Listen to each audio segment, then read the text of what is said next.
Ja, 2018, daar zullen we het over hebben, want dat mat het hier worden voor sterke jerken. Misschien weet je het nog wel, in 1979 vergie het vlot dat strijden voor een beter milieu. Nou, dat gebeurde vlak voor de kust van Bonaire.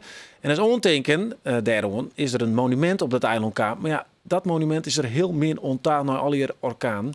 Nou, er werd nou heel binnen voor renovatie. En een man die dat regelt is Henk van Dam. Hij is een van de initiatiefnemers van de plan voor de sterke jerk. En ook een van de man die de eerste 2 keer op de sterke jerk zitten had. Hè?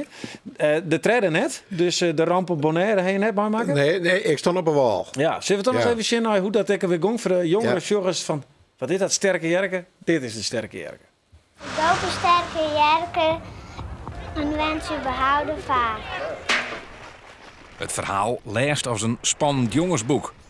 Op 14 april 1979 wordt het derde vlot van sterke jerken te wetter litten. Een groep jonge avonturiers uit Ljout had zo'n 1974 dan al 2 vlotten gebouwd, met als doel om op te komen voor het milieu. Dit laatste vlot is geschikt maken voor de Atlantische Oceaan. Na een reis van 154 dagen vanuit Haas naar de Nederlandse Antillen vergeet het vlot voor de kust van Bonaire. De bemanning wordt redden. Als ondenken wordt later door de bevolking van Bonaire een monument pleest in de vorm van een Y. Die letter staat symbool voor de sterke jerken treien. Ja, daar is flink wat maar gebeurd. Nee. Het symbool is fort, maar dat zou niks neer toe je hem. Hoe de sterke jerkens, toch? Nou, wij binnen nog. Ja, wij binnen nog. Je bent nog beter dan het monument. Ja, wij kunnen het warme trosteren. Dat uiteindelijk wie daar het monument ik voor bedoeld. Omdat wij die storm natuurlijk, de bemanning dat trosteren had. En toch veilig op de kust van Bonaire, de Noordkust. Wat een ook griezelig gevaarlijk gebied is om daar uiteindelijk te stranden. Ja. Daar toch is dat monument als dank voor de Bonaireaanse bevolking omheen gezet. Dat is een ontwerp van Leo van der Ploeg, een van de bemanningsleden. Het vignet dat is door Joop Pool en mij ontworpen. Het is mooi geïntegreerd tot een geheel.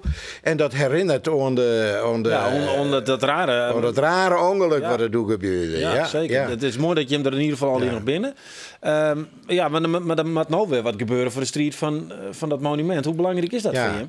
Nou, dat is een gevoelskwestie. Nou, wat is dat voor gevoel dan? Nou, wij missen natuurlijk nog wat. Want het leven in sterke jerken is een beetje langzaam voortdrongen.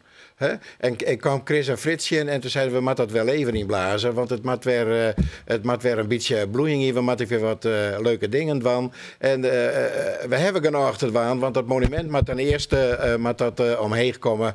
En daar koppelen we wat extra plannen om vast voor een expositie. Waar ik met dwaande ben. Samen met natuurlijk een heel team sterke jerken. Om de hele sterke jerken, verhaal, de avonturen en het milieu. Het uiteljachtige en te litten op foto, film en video. Ja, en dat met die 2018, dan maak je hem iets voor €15.000 op, Helly Leuk? Ja, we moeten €15.000 hebben ongeveer voor het monument.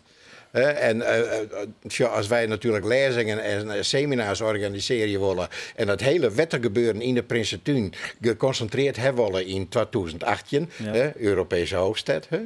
Dus hoe je mij net vertelde, hebben we het haast alle weekend een keer. Ja, dat zit wel maar goed. Dat zit ik dan nog maar eventjes. Want hopelijk jaren die meesten dat dan. Nou, er binnen een heel soort die ziek je nou jeelt, hè? Dat pot ziet. Ja, dat zit wel. Ja, maar ik lees dat er nog wat oer weer. Dus ik denk, maar wij eigenlijk even een gebroek van meidje. Want wij hebben een hele soort goede plan om in de Prinsentuin, waar het hele mooie zaal binnen, waar een goed restaurant is. En waar natuurlijk die. Die mandje die stond de hele tijd haast. Ik ben altijd mee. Ja, niks keer. Ja.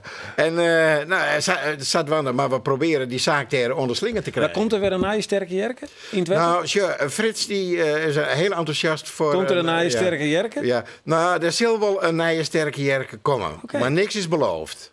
En die gaat dan ook weer zijn uwere tocht, maatje? Nou ja, de jeugd die moet het nou oppakken.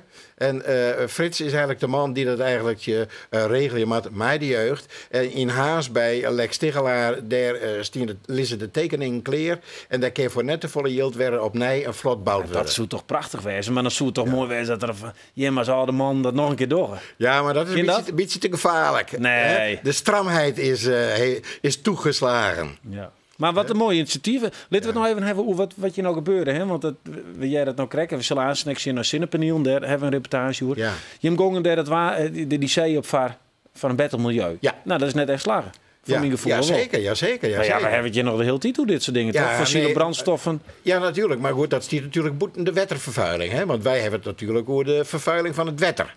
En is dat slagen dan? Wij hebben natuurlijk een actie betocht om in de Rijn, in Bom, daar hebben we 10.000 van die bokma, denk je, zo boord gegooid. Weer een antwoordkaart zitten. Dat verspreidde zich over het waard. En onder andere ik in de kusten van Denemarken en Engeland. Dat is al hier in kaart gebracht. Dat is ik naar de belangrijke instituten gang die tegen mij werken hebben. En uiteindelijk heeft dat resulteerd dat er de fabrikanten die dan aan de Rijn lozen, minder PCB's erin gooien. Weer terug in het waard wat skinner wetter terug. Dus je hebben echt wel tadien aan sterke jerken. En de maat nou dus weer een slinger om jong worden. Ja. Even kwart, hoe kunnen mensen nou nog... Het is als je ze kennen. Ik was verleden week gebeld door Volker Pop, maar hij zei: ik vind het zo'n leuk initiatief van Jem. Ik heb zoveel plezier van Jem beleefd in de begin 80er jaren. Hier is €1000. Okay. En zij is er een Pasma West en er is van een Macamba-vereniging daar abonneren is €900 stad.